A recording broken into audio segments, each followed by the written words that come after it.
Welcome to Against the Tide, the podcast where extraordinary social change makers share their stories and their wisdom. Against the Tide is a celebration of courageous women who create lasting impact by daring to forge their own path.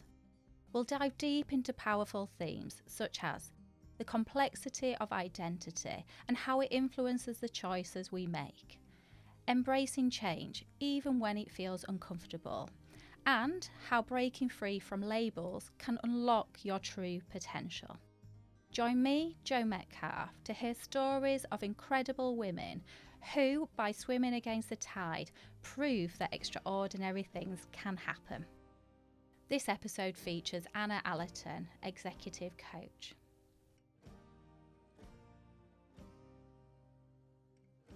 Well, welcome to what I know will be an exciting episode of Against the Tide with Anna Allerton. Anna, thank you for joining me. I'm really looking forward to talking to you about your experience of perimenopause. It hit you when you were just 38, juggling a new baby, a toddler, and your career in Sky Sports. Can you start by telling me how perimenopause showed up for you? Yeah, well, thank you for having me and for opening this space for this kind of discussion. It's so important that we have these normal conversations about perimenopause and menopause. And as you say, my symptoms really started showing up for me when I returned to work. So I was on maternity leave 2019 into sort of late 2020. And you probably recall that was the time we don't like to talk about, which was lockdown and COVID. And I gave birth to my second daughter in November 2019. And through sort of the 6 months that followed, things just didn't feel right. And I managed to kind of convince myself that actually how I was feeling, and a lot of my symptoms were very sort of psychological, anxiety, not sleeping well, but kind of different to parents out there who think, oh, she's got a newborn. It was a different kind of, waking, feeling quite troubled, heart palpitations, sweating, things like that. I just convinced myself that actually this is just what motherhood of two young children was going to be like. And I think on reflection, there was certainly a big dose of brushing some things under the carpet. And actually, I wanted to return to work for that reason, because I thought, right, a bit of normality, a bit of routine, it would suit me as a personality. And actually, I was 3 months in back working. I was a producer and I was running a sort of special projects team at Sky Sports at the time when I returned. And I couldn't recall names, nicknames, people who I'd worked with for almost 20 years. And as bad as it got, people were turning up at Sky Studios to film segments for our programme, or interviews were being set up. And I didn't know why they were there, and I had booked them. That created a lot of fear within me, and I started to think that I was going mad. And I say that absolutely hand on heart, because I know lots of women listening will think, yeah, that was me, or I relate to that. And, when I talk about this in the corporate world, that's the one statement that gets lots of nods from different people listening in. And I think after about 3 months, I went home to my husband and I said, look, I think there's something seriously wrong with my brain. It's not firing. It's not functioning. And I said to him, look, I think we need to go and see some sort of neurologist, or at least go and talk to the GP about it. I came through a journalism career in a journalism world, which was, when I entered it, over 20 years ago, was very male dominated. Things have changed now, fortunately. But, how I showed up at work, I was very feisty. I was always prepared to go into bat for things. I did a lot around women's sport. So, I liked having challenging conversations and speaking up for things that were important to me and my values. And it all went. I really struggled to have eye contact, to, the recalling of simple data and facts and information. But also really struggled to get to grips with certain stories, because I sort of lost track of where I was at with certain things. And I think it was alarming to me, but I think it was probably quite alarming to people around me also. And it was someone, actually, a female colleague, very bravely, and I share this not to sort of advocate that we diagnose each other or ourselves. There's never anything better than going to a GP for this. But it was a colleague in the newsroom who said, look, the way you're behaving and the way that you're feeling, have you considered perimenopause? And honestly, Joe, sometimes it's a bit embarrassing admitting it, but I didn't even know what it was. And I think lots of us didn't know what it was. We weren't educated about this at school. We talked about menopause. My mum talked about menopause, but I didn't know what perimenopause was. And I say that she was really brave for sharing that, because she set me off on a completely different path. And so I was age 38, I went to the doctor, I hit every single stereotype of how this was showing up. It took over 11 months, really, to be treated and diagnosed. I was offered antidepressants 4 times, because I think they just instantly said, well, you've had a baby and you've got a stressful job. This will make you feel better. But they weren't listening. And I think this theme of listening is something that we'll explore a little bit more, because it's what I do now as an exec coach. But they weren't listening to my really heavy flooding, which is very common in perimenopause. They weren't listening to like crawling skin, like something's crawling over your skin at night. They weren't listening to the bloating or, the sudden influx of acne again that kind of, presented itself. They just heard the psychological symptoms, and so they were instantly saying, right, this is your course of treatment. And I resisted, because I think part of how I managed to take back a bit of control over what was happening to me was I researched menopause and perimenopause like I would a story, like I was investigating something. I interviewed endless sort of thought leaders and experts in the space, and I read a lot of books. There's a lot more now than there was then. Because I wanted to inform myself, and I recognised I was going to have to do the legwork on that, because there just wasn't the information readily available. And ultimately, I walked away from my journalism career because of it, because I wasn't being treated, and I needed to prioritise my health. I wanted to feel better, and I needed to grip up how it was sort of showing up for me as a mum of 2 young kids. So it's a very complex, individualised subject, and I think a lot of people can relate to some of it. And I think that complexity and how bespoke it is as it shows up for people in the workplace is the bit that we have to crack in the workplace now.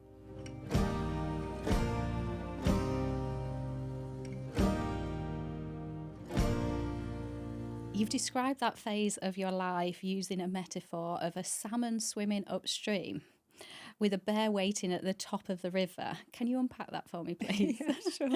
I guess it's appropriate for the name of this podcast, right? We're talking about swimming against things. And actually, that's how it felt. I felt like a salmon constantly swimming against things. So I was swimming against, a medical system that perhaps was just inexperienced and not prepared for the questions that I had, for the diagnosis, for the time and space that we needed to sort of unpack my symptoms and what was going on. It felt like I was swimming against a career that I absolutely loved and adored for many, many years. And when I sort of set out to set up my business, which was very purpose-led and ingrained in my experience, but actually, it was about symbolism, like metaphors is a big thing in coaching. And so, if you look on my website at any point, it's the logo AC, which is Allerton Coaching, and it's in a salmon colour because that sort of depicts how I felt at the time.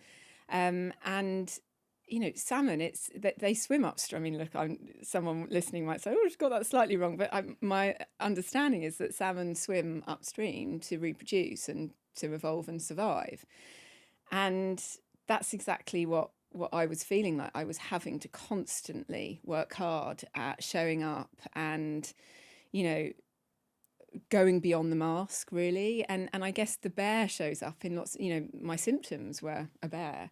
The environment that I was in was a bear. The bear isn't one single thing, but I think, it really sums up a metaphor, and it's actually something that has sustained in the many years that I've been running this business now. Slightly calmer waters, but still it's present and it's there. So, I guess that's the kind of background.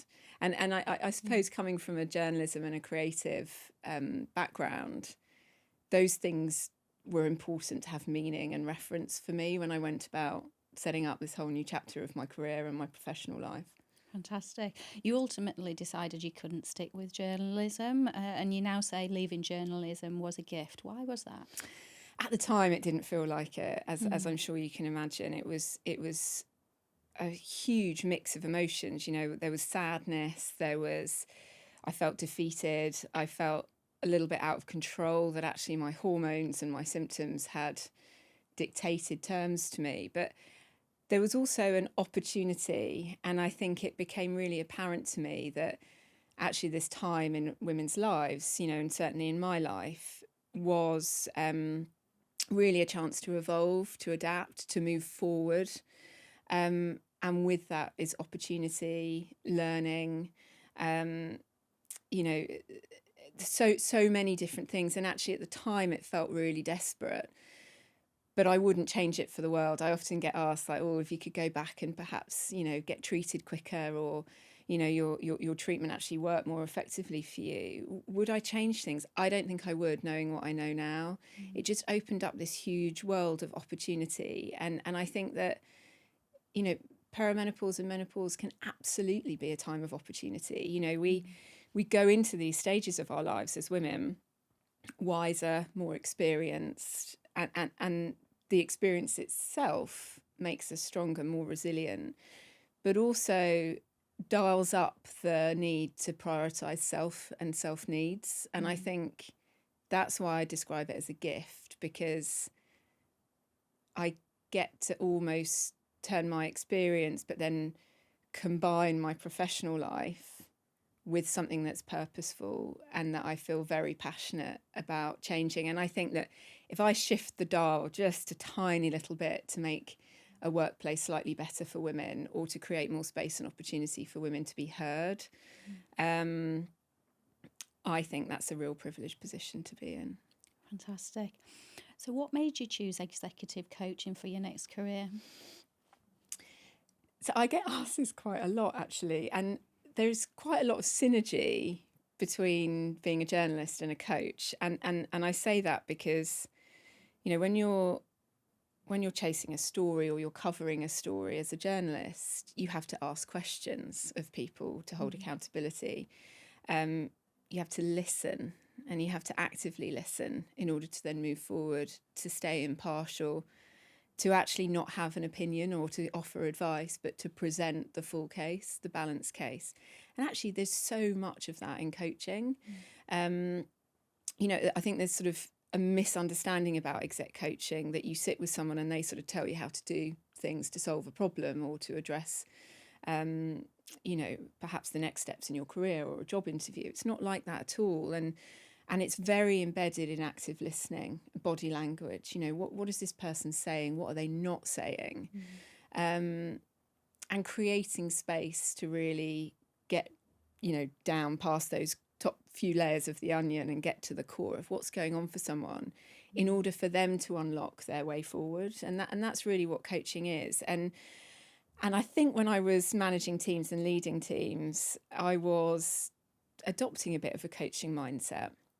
And I had a lot of curiosity around it. I'd read a few books, and I believed in the power of coaching. And I guess it's probably obvious, isn't it, for someone covering sport for so long, you know, the Lionesses aren't going to go out there without a coach. The England hockey team aren't going to go out there and win an Olympic medal without a coach, netball, etc.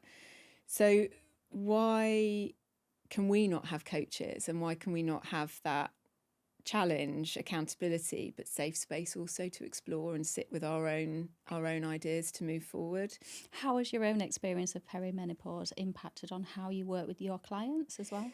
I think it's the listening. I never felt heard, and it's one of the common threads that comes through when I speak to a lot of my clients is no one's listening to me. The GP's not listening. I'm struggling to communicate it.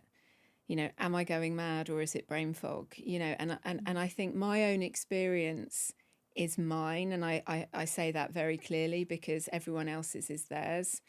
But there is a level of understanding and a respect of professional boundaries, you know, in terms of I'm not medical, I'm not a therapist, I'm not trained in psychology, I'm not a PT, I'm not a nutritionist, but it's an awareness of my lived experience almost, the empathy is hugely dialed up. But I can level with people, and when they're saying things, they're trying to make sense of it, and I'm able to help them with that because I know what it's like. And I'm 45 this year. I'm still in perimenopause. I've recently actually been diagnosed with stage 4 endometriosis. So that's a new challenge that I'm trying to navigate alongside my perimenopause. So it's a journey of, that word, I try and not use that often because I think it's quite overused, but I think it's really appropriate when we're talking about that journey through a woman's life. This is just part of this chapter, and I'm going on to the next phase at some point. So I feel that helps inform my ability to show up on a personal level, but also dials up my empathy and, my chance to really create safe spaces for people to really explore it. Because sometimes these are some of the hardest things to talk about, or even to almost, say out loud so that you're accepting it yourself, and I think for so many women, particularly in the workplace, and certainly this is my own experience, is that we mask a lot of it, and that in itself is really draining, but also quite emotional. So I think I'm very mindful that my experience is mine, but I think the skills and the reflections from my own journey through it, and one of the absolute main ones is creating space to be heard and to be listened. Often not to be able to then offer any kind of scenario or solution or next steps, but just to hold that space can be a really powerful acceptance in order to help someone start to take action to move forward. And why do you think women aren't heard in those spaces around these issues? I think it's deeply complex. I think the medical professionals are really up against it and really challenged at the moment, but I think they're learning too.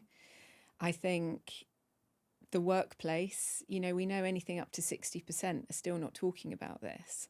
And I have to constantly remind myself of that because, when we work in these areas, we're in an echo chamber, aren't we? And we almost get lured into feeling, everyone's talking about this. This is a really hot topic. Whereas I think the reality is there's a lot of places that aren't. So women are going unheard. And I think there's lots of reasons for that. So I think there's a lot of fear, particularly in the workplace. I think there's a lot of fear associated with, am I going to show weakness? Is this going to impact my career? How's this going to land? Personality types also come into it. Is that line manager going to receive this information in a really comforting and sympathetic way? And almost fear of accepting this new chapter is evolving for yourself, and the unknown. We fear the unknown, don't we? And I certainly relate to that. And I think the way that I satisfied that for myself was, as I shared before, to research the subject a bit like a story, which not everyone is able to do or have the resources to do that. So, I think there's a lot of very complex scenarios coming into it. And I think, you can look at socioeconomic, ethnicity, education, awareness, and I think it goes a lot deeper. There's some brilliant people, and whether you like celebrity culture or not, what it has done for this conversation across the board, actually, not just in the workplace, is it's brought a subject to the public consciousness that hasn't actually gone away. It continues to evolve, and it creates space where women feel strong enough to then talk about their own experiences. But I think, in the workplace, there's the fear, and I think there's also lots of evidence that I see around vulnerability, not just for the individual, also leaders inviting in this conversation. Fear of, I don't know anything about this, so it might just be easier that we don't engage in it.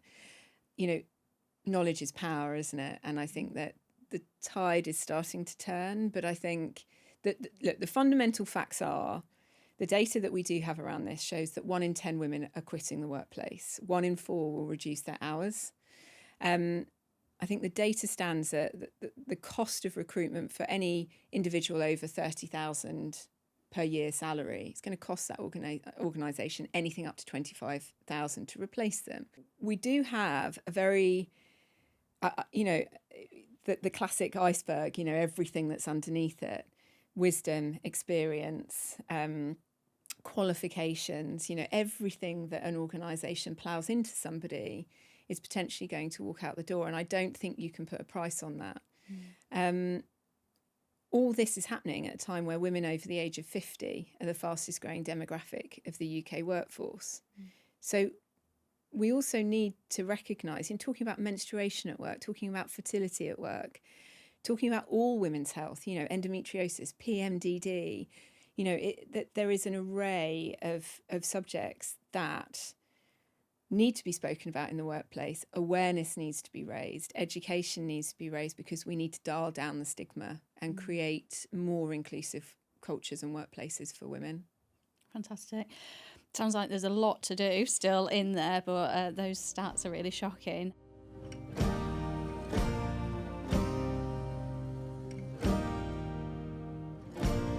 We're going to shift tack slightly and go back to the journalism that you've talked about a little bit already, and what drew you into journalism, and particularly sports journalism. Yeah, I mean, this is really simple for me, because I grew up with my granddad, who was a sports writer for The Telegraph. So he died back in 2001, and at the time he had contributed the most content for The Telegraph, which is no surprise, because he actually died of a stroke when he was filing copy at the age of 83. Wow. So that's how no wonder he got that kind of record then of producing the most content for The Telegraph at the time, because he kept going till he was in his mid-80s almost. But we grew up as children, aware of my granddad travelling around the world, going to different tournaments, coming back with T-shirts and tennis rackets and lots of merch for us. And it was fun and exciting. And he always had some really good tales to tell. And then as I started to get a bit older, we'd go along to different things, and meet his colleagues and I guess see the mechanics of what goes on behind the scenes of big sporting events. And it was just a really intriguing and exciting environment for me. I went to university in 2000, and I had an opportunity to go to America on an exchange for a year. So I went to the University of Massachusetts, and I chose it because it just had this fantastic journalism team and led by a female professor. And so I was able to use some sort of credits to do something away from my course while I was abroad. And so I did journalism credits, and she really sort of propelled that concept of, I could actually have a career out of this. This isn't just fun. Actually, there's something really quite important about the role of journalists. And it didn't at the time, but I think when I reflect on it, I'm not sure I'd met any female journalists in that world. And so she sort of offered a different perspective, I think. And she was a tough taskmaster. She was very embedded in the written press, and she sent us off to court to do court reporting, and then just ripped us to shreds for the really shocking attempt that we produced. But they had in America, anyone familiar with the college systems out there, they were huge, and they had incredible sports teams. And we had a student newspaper, and it had really great sports editor. And so I went to him and I said, you've got a pretty decent women's tennis team. Are you aware of that? Because no one writes about it. And they were winning everything. So he said, I wasn't aware of it. I'm not sure he really particularly cared. So he said, if you want to write about it, write about it.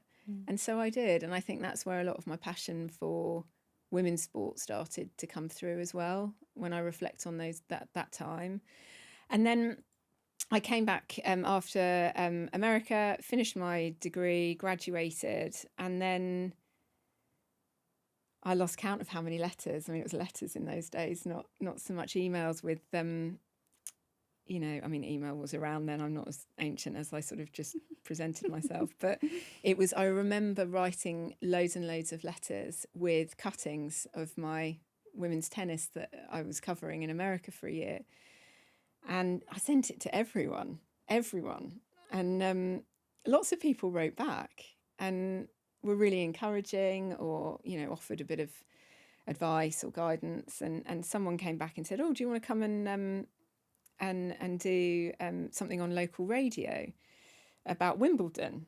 And so I think I was called the Wimbledon Mole or something, which is probably not the nicest label, but I said, yeah, completely unaware of what I was doing. And I actually ended up working in the TV department at the All England Club quite soon after graduating, and did this Wimbledon Mole thing during the championships that year.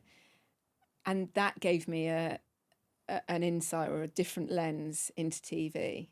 And I started to evolve from, it's not just print. I can do some quite fun stuff here. And there's radio, there's TV.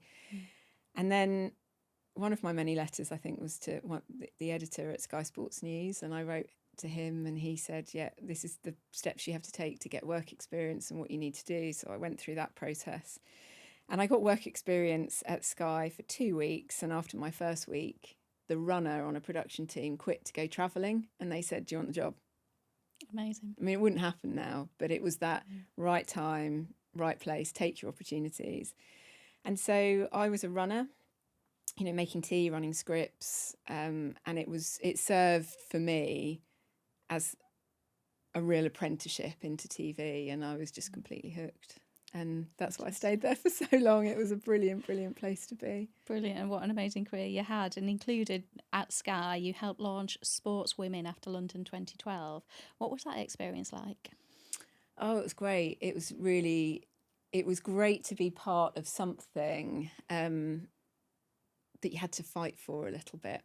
And I had brilliant people around me. I had a really supportive editor who really challenged me, actually. And I had, there was one particular news editor that really challenged me and mentored me and supported me. But there were lots of battles, not necessarily internally, but, just trying to get an audience and colleagues and people to open up to something that they hadn't seen that much of on TV, And so I had an amazing team who... there weren't many of us, but we were completely values aligned in our purpose, and we were absolutely anchored by the goal, which was every single day we turned up to work was to put women's sport on TV, and to put women on TV. And then we stretched it. We talked about menstruation, we talked about breast health, we talked about equal pay, maternity. We talked about so much. And I think originally a lot of people thought, it'll be something for a few years and then we'll move on to the next thing, And I'm really proud that we founded this thing in 2012, and then I stopped doing it in 2019 when I went on my second maternity leave.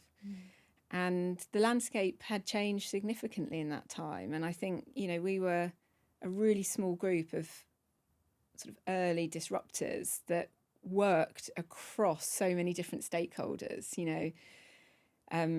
There was no competition at the time. It was all around all the broadcasters, all the governing bodies, how we could come together and really start to tell these stories and keep that momentum going. And I think that's probably why I was so derailed and so alarmed by how my perimenopause showed up for me, was that I lost all fight. It used to be like sport to me to go into bat and, a little smile on my face and think, right, this is going to be tricky, but I'm going to have some fun with this because I know the goal and I know what we're anchored in the purpose of. And all of that went. And I think that was when things had to really change for me. And you said you lost your fight when you were going through perimenopause and still going through perimenopause. Has that fight come back at all? Because I sense it within you. It's still there. Yeah, it has. It really has. Because I guess it's evolved now, hasn't it? From, the fight was there for women's sport, but now my fight is very much taken to women's careers and opportunity and creating workspaces where they can be them. And, we can work a little bit smarter and have the right conversation so that we're helping women to thrive because we're all better for it. And I absolutely see that and learn a lot of my I guess the transfer of skills and learning and reflections from women's sport is very deep rooted in my business now. In fact, I wrote a whole chapter about it in a book that I co-authored called Myths of Menopause, because I think there is a lot from women's sport that we can translate across and adopt for ourselves as working women and professional women. So yeah, the fight is back, but it hasn't been easy. And I think, I had to take that fight really to my own health. So in terms of self-advocacy, and I had to do that for many years to then start to find my voice again and to feel better. And look, the reality is that HRT absolutely transformed my life. It hasn't eradicated everything, but it's really softened some of those curves for me that needed softening, and it's given me the clarity. And it's not for everyone, but this is my experience. And I think I'd really recognise and connect that I started firing again once that was all settled and in hand. And, that's something that evolves all the time for me. Anyone on HRT will probably relate.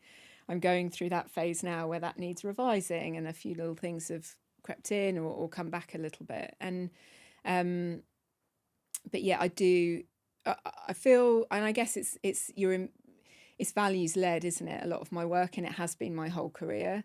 And it's almost very obvious to me that there was no satisfying reason as to why there wasn't more women's sport on TV. So I did my bit alongside many others to address that. And it's not satisfying to me now that women can have brilliant careers in professions like mine, but have to walk away from it. And I think we can change, and we are changing. And I think there's reason to be hopeful. Yeah, fantastic. So how do you now define success and wealth? It's back to where the present comes from, that being really present. I define it as setting up a business that is successful, that evolves year on year, but also that really intellectually and emotionally stimulates me and is very aligned, as we said before, to values. I think also access to my children. I'm not sure I had the right balance in my head before when I was a journalist. Unsociable hours, working late at night, no real boundaries around emails and contact and text messages and things. And I've got tiny children that want a story read to them, and that's what they need right now. In a few years that might change, and I'm really sort of mindful of staying really sort of connected to that. But actually being really present and actually to sort of expand that idea of being present. The last couple of months I've come off of Instagram because I don't want to be on holiday taking pictures. I want to be present in that moment, not behind my phone. And that's an accountability step that I've sort of taken for myself to see what that does. And actually it just dials down all the noise. And I have sort of recognised real value in that for myself personally. So I guess defining wealth is health as well, and being well. And I guess the really basic things of being able to be present for my family, my husband, my kids, and for myself, and to prioritise myself. And I think, before working in the corporate setting, as much as I really wanted a lot of those things, the environment just couldn't support that because it was a 24-hour live news situation, and I didn't want to sit on the M25 going backwards and forwards. I live in Hertfordshire into London out, that was inefficient for me to actually be really rooted to what I wanted, which was just to be present with my kids.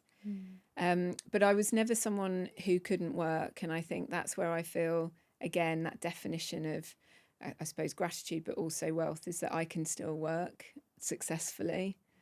And that's really important to me for my own, I guess, kind of intellectual stimulation, but also to show my kids that, you can create things for yourself if you're prepared to work hard enough at it. So I guess I'm hoping that answers the question. The word wealth is quite a sort of weighty one, isn't it? Because, you instantly think salary, pensions, pound signs, assets, and I've never been someone who, wants the designer watch, the designer handbag. That optics is not important to me. I think it's probably a little bit more emotionally driven. But I'm also really mindful when I talk like that, it is from a place of privilege. I've got a husband who is incredibly supportive, very 50-50, and I couldn't have really done that without him. And so I'm very mindful of that. It's the teamwork element to our relationship is absolutely crucial to why this has been a success for me.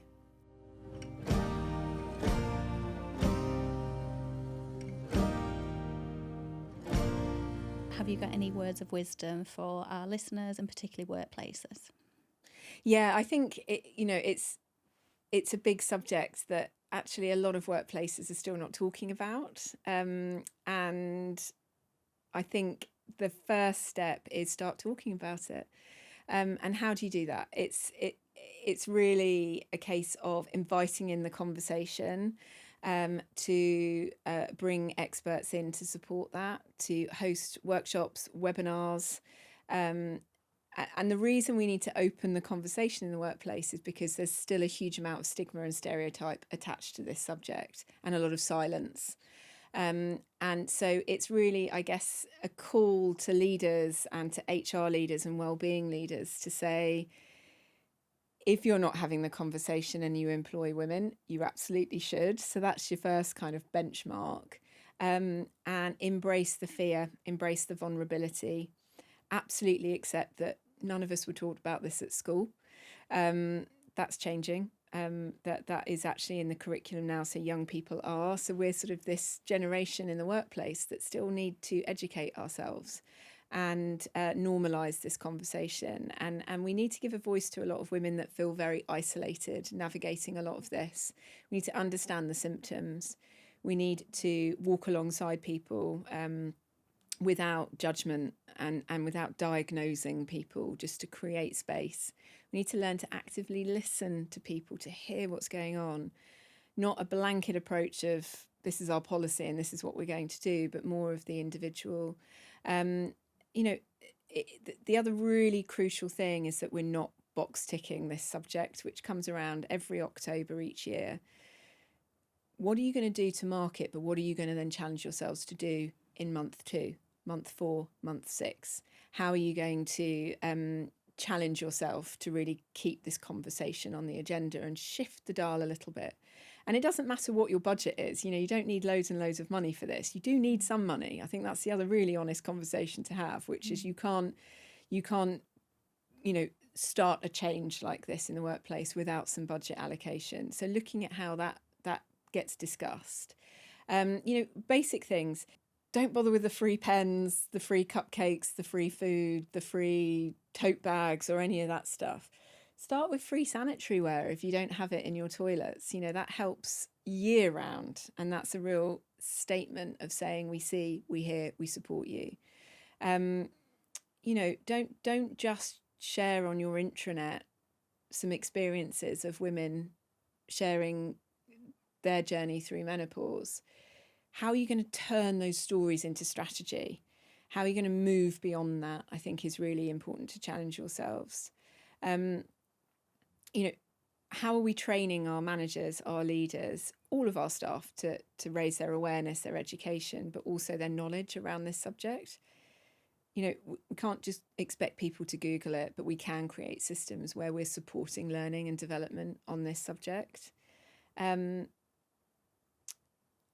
And then you get sort of a lot deeper into the strategy of things. But I think people listening, the key is do something, but make sure it matters and that it has legs, that continues throughout the year. Fantastic, wise words. And what would you say to someone that's struggling or feels overwhelmed by perimenopause and the anxiety or self-doubt that often accompanies it? Yeah, it's really tough. And despite, I think, a lot of negativity around experiences with GPs, I've shared mine, which is, a 10, 11 month wait. I really think the first port of call is to seek support from a medical professional to make sure that your symptoms are being diagnosed and are actually the symptoms that you maybe think they are. Communicate with partners, friends, loved ones, talk through and validate how you're feeling. In the workplace, confidential inquiries to HR around what support is available, occupational health, perhaps there's insurance, that there could be lots of different things that are there. They're just not very well published or not spoken about enough. Symptoms logging. I always say one of the things that I did quite meticulously was to log my symptoms. And there's lots of different apps and ways that you can do this, just pen and paper.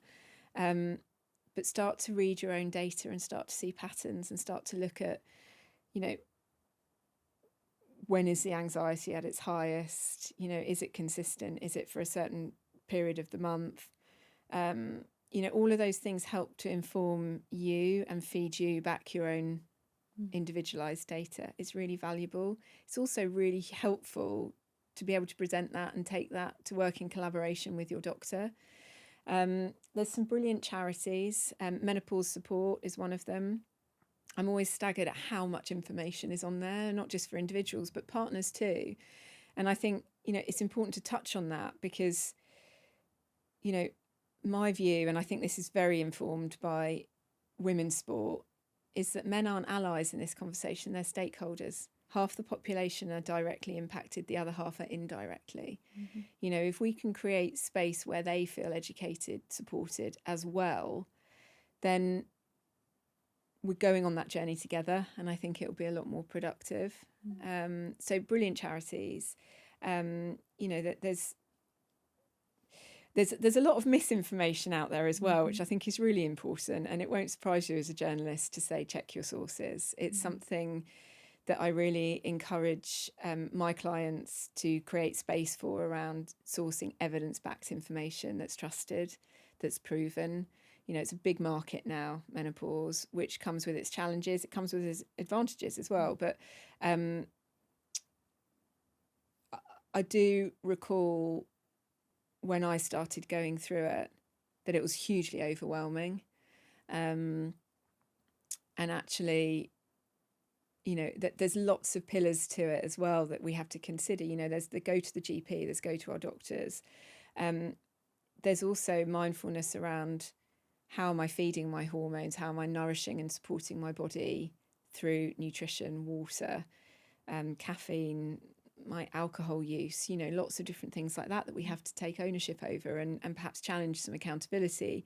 One of my big accountability pieces is exercise. It's hugely important. Lots of the PTs and experts will say it's all about weight training. What does that look like? Make sure you're getting the right information. How are you fueling that? How are you sustaining it?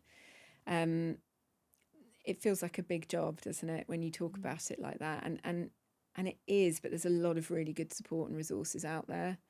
And it's about kind of saying, look, you don't have to carry on feeling rubbish. You can actually do something about it.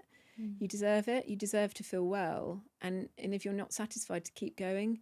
And learning to self-advocate is something I think a lot of menopausal women will say is a skill that they've honed as they've experienced the journey. Definitely, I can resonate with that one. Yeah. And you talked a bit earlier around the book that you've been co-authored and a chapter that you've written in there. Can you tell people, if they want to go to the book, where to find that? Yeah, so the title of the book is Myths of Menopause, and it's edited by a brilliant woman, Dr. Nikki Kay. And she's one of the doctors that works at UCL. UCL is a really impressive academic institution that's doing loads of really great work on the subject of menopause and research, and actually providing us all with data. And Nikki's brought together just an insane amount of experts or thought leaders or people who have done stuff in their professional lives. So there's sleep, there's nutrition, there's diet. There's, your sex life, there's, everything is covered off in there. So what are your hopes for the future for yourself, your clients and women in the workplace? I think for me, I guess the main goal is acceptance of what we go through as women and actually invite it in rather than resist it, and create spaces where we can support that and help women to thrive, in the workplace. I think we need more women in leadership, don't we? And I think if we talk more about this subject, I'm not saying that we will completely solve that problem, but we'll go a long way of creating a lot more inclusive cultures, and we'll allow women to be their authentic selves. And when we're our authentic selves, we can, bring an amazing thing to the workplace and to the world generally. So I guess my hope is that we, being a realist, that we just continue to have this conversation. And I think my commitment to my clients is that, I help them achieve what it is that they need for themselves, to be happy and to be fulfilled, and just to continue to show up to create spaces for women to be heard and listened to. And I think if we can, all of us, become active listeners, I think things will change in an array of different things. But obviously my focus is very much around women's health and female equality and equity in the workplace. Thank you, Anna, so much for joining the podcast today. I'm sure our listeners will find that extremely helpful, and I've definitely found it helpful. It's very timely for me, so I'll be listening back to this and picking up the book for sure. So thank you very much. Thanks for listening to Against the Tide, brought to you by Jo Metcalf and Louise Kavanagh. We're grateful to the team at Sticks and Glass in Leeds and Bison Studios in London, our inspiring guests and wonderful listeners. Subscribe to Against the Tide wherever you get your podcasts so you never miss an episode.